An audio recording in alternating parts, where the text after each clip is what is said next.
তুমি যদি একটু চরিত্রটা হেফাজত করো, বিনিময়ে যদি একজন পবিত্র স্ত্রী পাও, খোদার কসম দুনিয়াটা জান্নাত হয়ে যাবে। যার ঘরে স্ত্রী ভালো তার ঘরই জান্নাত।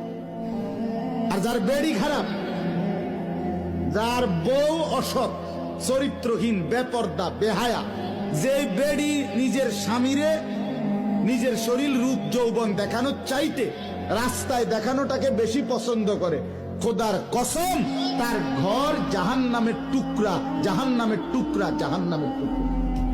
তুমি কষ্ট পাইবা, কবর আখেরাত তো আছেই, দুনিয়ার জীবনেও কষ্ট পাইবা। স্ত্রী যার খারাপ, স্ত্রী যার দুশ্চরিত্র, যে মহিলা তার স্বামীকে পছন্দ করে না, স্বামী বেচারা যখন সামনে থাকে তখন সাধারণ কাপড় একখান ফুইরা থাকে, কিন্তু বাজারে এখান থেকে শুধু মালাই বাঙ্গরা যাবে, এ বুড়ি রেডি হইছে 1 ঘন্টা লাগাই।